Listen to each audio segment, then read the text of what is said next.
مدینہ طیبہ میں، یہودی لڑکا تھا، ماں باپ دونوں یہودی ہیں، بیٹا 22 سال کا ایک بار مسجد نبوی کے پاس سے گزر رہا تھا، رسول پاک صلی اللہ تعالیٰ علیہ وسلم صحابہ کے درمیان بیٹھے تدریس فرما رہے تھے، انہیں تعلیم دے رہے تھے، اور یہ مسجد نبوی کے دروازے کے باہر سے گزرتے گزرتے ایک بار اس کی نظر حضور پر پڑ گئی۔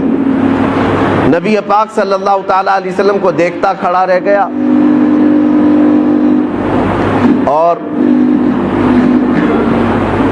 حضور پاک صلی اللہ تعالیٰ علیہ وسلم کی شیرنی گھولنے والی وہ میٹھی آواز کانوں پر ٹکرانے لگی تو کھڑا سنتا رہ گیا حضور کی آواز، اور کافی دیر تک جب دل میں مٹھاس پہنچی تو گھر گیا۔ ظاہر سی بات ہے حضور کا وہ حسین چہرہ کوئی ایک بار دیکھتا تو ہی فدا ہو جاتا تھا۔ یہودی اپنے ماں باپ سے کہہ نہیں سکتا تھا، گھر گیا اور اس کے بعد بے چینی بڑھتی رہی۔ دوسرے دن آیا، پھر مسجد نبوی کے دروازے کے باہر کھڑا ہو کر حضور کو سنتا تھا اور دیکھتا تھا، بس اتنا کام تھا۔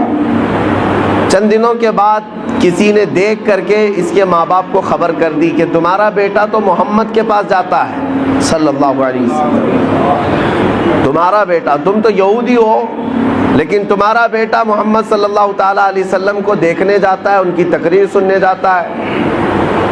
تو باپ کو بڑا غصہ آیا اور اس نے پوچھا کیا تو محمد کے پاس جاتا ہے، مسجد نبوی کے پاس جاتا ہے؟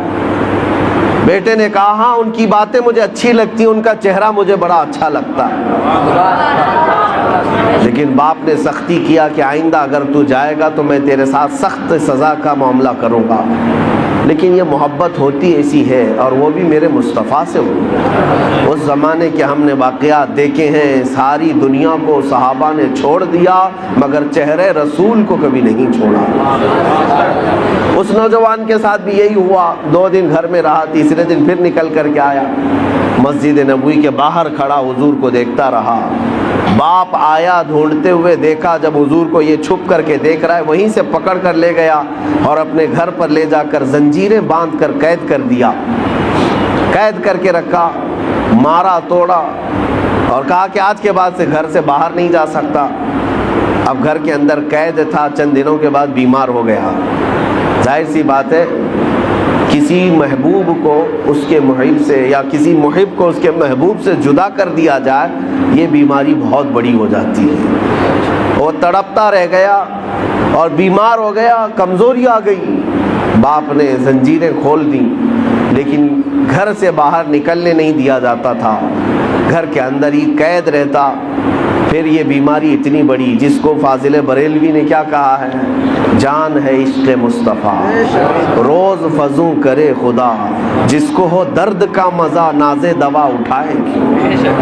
یہ ایک درد ایسا ہے محبت کا کہ اس میں روز درد اور بڑھتا رہے، اس محب کو اور مزہ بھی آتا رہے۔ ایک دن ایسا آیا کہ اس کی بیماری اتنی بڑھ گئی کہ وہ بستر سے اٹھ بھی نہیں سکتا تھا، چل پھر نہیں سکتا تھا۔ حکیموں سے علاج کرایا گیا، طبیبوں سے علاج کرایا گیا، علاج کرتے کرتے مہینے گزر گئے، لیکن اس کی بیماری بڑھتی گئی۔ ایک دن حکیم نے آ کر یہ کہہ دیا اس کے باپ سے کہ اب تمہارا بیٹا زندہ نہیں رہ سکتا، ایک دن کا مہمان ہے، یہ جو کھانا کھائے، جو چاہے کھلا دو پلا دو، اور جو خواہش ہے پوری کر دو، یہ ایک دن سے زیادہ اب زندہ نہیں رہ سکتا۔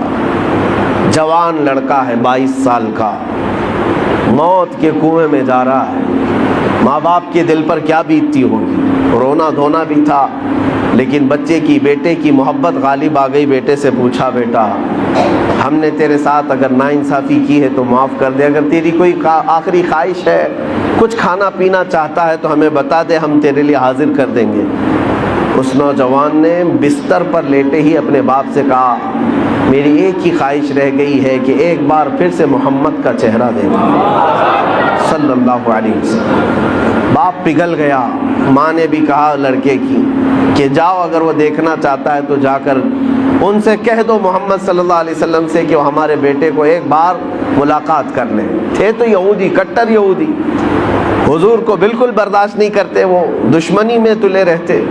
لیکن آیا وہ یہودی اور محمد صلی اللہ علیہ وسلم کی بارگاہ میں جب حضور صحابہ کے ساتھ بیٹھے ہوئے تھے، یہ فجر کے بعد کا وقت تھا، آیا، آ کر کے وہ روتے ہوئے کہنے لگا میرا ایک بیٹا آپ کی محبت میں دنیا سے جا رہا ہے، ایسا مریض ہو گیا کہ اس کا اب موت کا وقت قریب آ گیا، وہ ایک بار آپ کو دیکھنا چاہتا ہے۔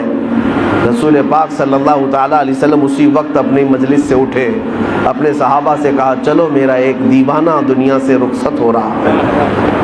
نکل کر کے میرے آقا اس یہودی کے گھر آئے، بستر پر لیٹا ہوا وہ بیمار 22 سال کا نوجوان جس کے جانے کا وقت قریب تھا، سانسیں اکھڑ رہی تھیں، حضور سیدھے اس کے سرانے کے پاس جا کر بیٹھتے ہیں اور اس کا سر گردن کی طرف ہاتھ دے کر کے اٹھاتے ہیں تو پورے جسم میں اس کے گرمی دوڑ جاتی ہے۔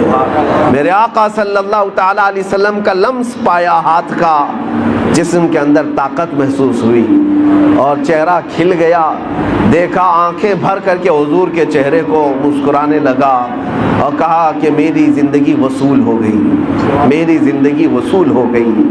یہ کہتا رہا، میرے آقا نے حضور پاک صلی اللہ تعالیٰ علیہ وسلم کی اتنی بات پر وہ زور سے کلمہ پڑھا اور حضور کی گود میں سر رکھ کر کے اس کی روح پرواز کر گئی، انتقال کر گیا۔ عزیزان گرامی، لیکن مقام کیا پایا جانتے ہیں؟ صحابیت کا مقام، صحابیت کا مقام۔ صحابی کہتے کسے ہیں؟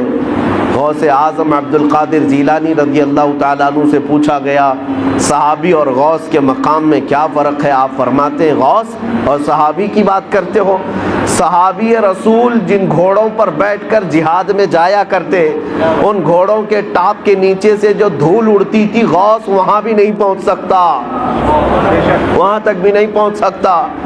اب اندازہ کرو، جو چند لمحوں میں میرے آقا کا دیدار کیا اور غوث سے بھی بڑا مقام پا گیا، کس وجہ سے؟ اسی لیے میں نے اس واقعے کو اس لیے عرض کیا کہ اگر کسی کے پاس زندگی میں تھوڑا سا وقت باقی ہے، تھوڑا سا وقت باقی ہے اور اگر اسے کچھ کرنا چاہیے تو صرف اتنا ہے، آج لے ان کی پناہ، آج مدد مانگ ان سے، آج لے ان کی پناہ، آج مدد مانگ ان سے، کل نہ مانیں گے قیامت میں اگر مان گیا۔